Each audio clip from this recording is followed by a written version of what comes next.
Welcome guys to my video series. My name is Brandon Draper, better known as the Motivational King. And don't believe me? Just keep watching, baby. Now check this out, guys. We're talking about different strategies. So I'm just going to keep on bringing techniques and strategies that are going to take your organization and your business to the next level. I don't care if you're a big corporation, a nonprofit, 501(c)(3). I don't care if Chamber of Commerce, meeting group. I don't care who you are. My strategies will strike deep. Alright, so let's talk about the 10 common leadership and management mistakes. Alright, let's go to the first one. Not providing feedback. It's one of the biggest things I see people put on great events, right? They put on great events, but there's always room for improvement, right? So they never give the time for the people that put on the event, nor the public or whoever client that they serve to give them feedback so they can learn how to improve to constantly get better over time. So one of the worst things to do, and we call it an after action review. What happened during the process? What happened, after the process? What were some of the good things that happened that we need to repeat? What are some things that just didn't flow right that we need to cut out? But if you don't talk about that, how can you improve your organization? How can you improve your management and your leadership skills? So that's number one. That's number one. So let's put it next to that. Okay? Number two, not making time for your team. You have to make time for your team. Your team is like your babies. Alright? You gotta nurture them. You gotta cuddle them and get all, juicy with them, because they gotta understand what your vision is. And if they're not spending enough time with you, the vision gets very foggy. Alright? It gets foggy because they're like, well, we don't get to really know what's going on. They feel distant. They feel detached. And when they feel detached, they don't feel like they're a part of the organization. So you want people that's going to follow you because they feel the organization is just as much as theirs as it is yours. And that's one of the important things. So you gotta spend time with your team. You gotta nurture them. You gotta love on them. They gotta know that they're important and they matter, because they do. Let me tell you something, ladies and gentlemen. There are no Rambos in American business. You gotta build a business organization from a team perspective. Some of the most brightest and talented people of all times, the Bill Gates, the Steve Jobs, all these guys, they had teams backing them. They couldn't do it by themselves. They didn't have enough talent and ability, and believe me, when I tell you, those guys were full of talent, they were intelligent people, but they couldn't do it by themselves. It's just too much. You gotta use other people's strengths to catapult off your weaknesses. And that's what a good leader does. Alright? So the third thing is being too hands off. Yeah, I mean, you gotta put your hands on. You gotta put your hands on and know what's going on. I didn't say micromanage. I said put hands on. Be involved with the project that you're doing. Don't be, hey, I'm CEO, I'm president, so I don't have to be there. Well, you have to be there, because you got to know what direction it is going. Because what if your vision is one thing and you're so hands off, the project goes in a whole nother direction. Now you come back to the drawing board with these guys and they explain to you what's going on, and the only thing you're doing is chopping stuff up. And now they're getting upset because they put so much hard work into this, but because you were so hands off that they didn't follow your vision the way you wanted, because you weren't there to remind them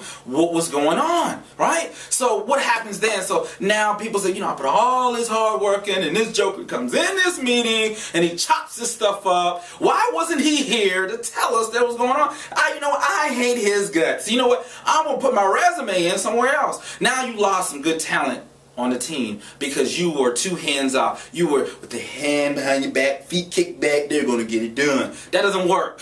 Okay? So I didn't say micromanage. I said put hands on. Be involved on what's going on. Alright? Number 4, being too friendly. Alright? You got to treat your team like a family. You got to treat them like, you love them, but you cannot be too friendly. Meaning that there has to be a type of respect there. Meaning that your team and your building, but I wouldn't suggest you going out drinking with them. I wouldn't suggest you go out and do some just unscrupulous things. You got to be cognizant that these people at the end of the day, that they're working with you or alongside of you. So there has to be a level of respect that's always maintained, because if you get too friendly, just imagine how hard it would be if you're just too friendly with someone to the point that they're almost your best friend, and then it comes to the point that their relationship towards the company is no longer beneficial. Now you have to cut off your best friend. Now personally, that really hurts, but business-wise, it should be no emotion in that. Literally, it shouldn't be, because at the end of the day, it's the survival of the company and the organization. So if someone becomes toxic business-wise, they may be the best person personally. Friends, they may be the best friend, but they're just not the best person for the company. You have to be able to cut them off. So you don't want to get too friendly. I'm not saying this be the mean guy, but you have to keep it professional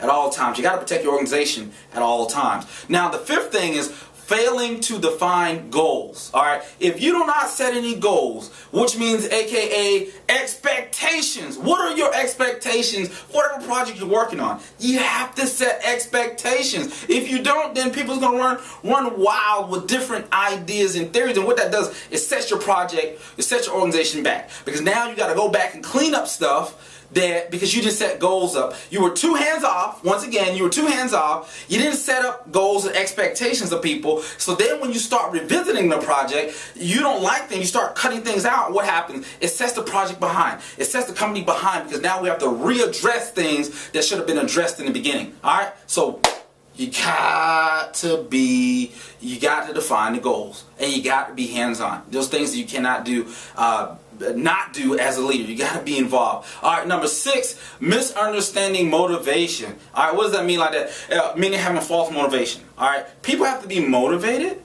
because they really are motivated. Not go up to me, woo! We're playing music, man. Let's go, woo, woo, woo, woo, woo. And we leave the meeting. That dude sucks. He really does. I hate his guts. I hate working here. Yeah. Hey Jim, hey, how you doing? I hate him too. That's false motivation. You can't misunderstand motivation. You want inspiration. You want people to be motivated because you got goals in place. They know the vision. They know where the organization is going. Alright, and they're happy to be a part of the team, because if you don't understand what motivation is and what real motivation is, it's like cancer spreading throughout, because then you got a lot of people that will get in front of a meeting, act real excited, but down deep inside, they hate the company, they hate your guts as a leader, and guess what? Ultimately, your company is imploding slowly and gradually, and then eventually it's going to be self-destruction, because what you're going to find is some of your best leaders are going to start going different places, and those A people start leaving, and then more C people start seeping through and coming up, and they want to step up as leaders, but they're not going to become an A person. They're not contending to be a B person. They're going to continue to be a C, or if not, fall down to be a D. So don't misunderstand the motivation in your organization. You want people to truly be inspired and motivated to the core, because your company encompasses principles and values that they are in love with, that they're enchanted with. Alright, 5th is hurrying recruitment. Alright, we talked about this in a previous video because it's one of the most important things. You cannot hurry and hire a bunch of people just because you need to put butts in seats. You got to get the right type of people. You got to look for A people, and they're not all that hard to find. But the easiest person to have as an A person is yourself. If you're an A person, it's a lot easier for you to attract another A person, a person that wants to edify the company and their values and what you're trying to do. And then if you got another A person, guess what their company is? Their company of A people, because they like to hang around A people, and they can tell other A people, hey, this is the place you want to be. That's similar to what happened to Google and Apple. A bunch of A people get together and say, hey man, I'm telling you, this is the place you want to be. And guess what? The A people came. They came and they kept getting trapped, because they said, you know what? No matter what, we know what this thing's about. So don't hurry that. And one of the things I tell you, look at how it's going to value the company, not personal. Don't look at it from a personal perspective. Just because someone comes in like, whoa, I'm fired up because you're the CEO. I've read all your blogs. I've read everything you've done. I'm so excited. Ah, man, I looked at every video you got out. Woo! And you say, oh, man, he's stroking that eagle. Woo, woo, woo. I'm excited, man. You're hired. And guess what? They are a D person. They don't know how to do the simplest jobs that you assign them, but they're in love with the idea of your company. So what? They're in love with the idea. Can you come to work? Can you be efficient? Don't rush recruitment. Please don't do that. I'm telling you the worst thing you can do, y'all. You make me cry if you do. All right. So next, 8, not walking the walk. All right. Meaning, don't tell your people to stay late and you leave early. Don't tell people to set deadlines and you never meet any of them. So don't put more on people that you're not willing to put on yourself. So as a leader, you gotta walk the walk if you're gonna talk the talk. Because guess what? If you sit up there and you talk the talk and you don't walk the walk, I guarantee you the people gonna do the talk on you behind your back. And that's how a corporation, organization goes from this to that. They fall apart. Because what's gonna happen is that when you talk the talk and your people are looking at you and they see what you do and you're doing the opposite of what you're talking about, they're going to say, you know what?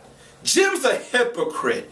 You know what? I'm tired of working late. He doesn't work late. He's always at the golf course taking Facebook pictures of him at the golf course at the club, having a good old time while we're here. I want to see do you know I just had my baby's 3 months old. He don't even know about my baby, but he want me to stay here late. You know what? I don't think I have much longer here. And that's what they're saying behind your back. Walk the walk, talk. If you're going to talk the talk, walk the walk as a leader. Don't ask your people to do anything that you're not willing to do or that you're not going to do. If you're not going to do it, you better not ask them to do it. Bottom line, all right? Not delegating. As a leader, you can't do everything. What's the point of having a team, having A players, and not delegating anything? You always want to micromanage if you do try to give something out to someone, or you're trying to do it yourself, and then sitting up there with a thumbs up their butt. You know, you got to delegate what's going on. Now understand this, when you delegate, doesn't mean you delegate responsibility. Responsibility is always going to fall on you as the leader, point blank period. The responsibility falls on you. But you as a leader have to delegate to get things done. What's the point of having a team if you cannot delegate? And if you feel as if you're not comfortable to delegate, get rid of the people. Because obviously there's a trust issue there. So there's either something wrong with them or something wrong with you. And 9 times out of 10, it's probably something wrong with you. Because if you hired the right people, you hired the A players, but you don't want to delegate because you feel as if, well, if I do, it's going to be done right.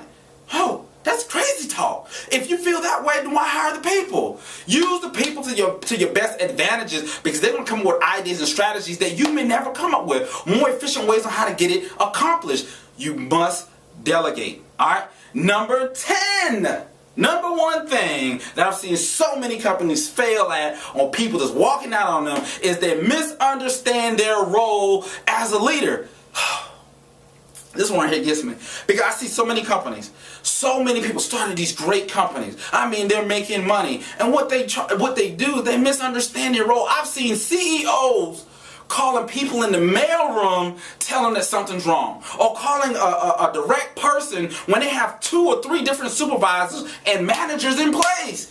What's the point of having the supervisors and managers if you're going to call a person direct to try to fix a problem? All right, what does that do? Number one, you don't understand your role as a leader, as the person in charge, because now you're stepping on the toes of your supervisors and your managers.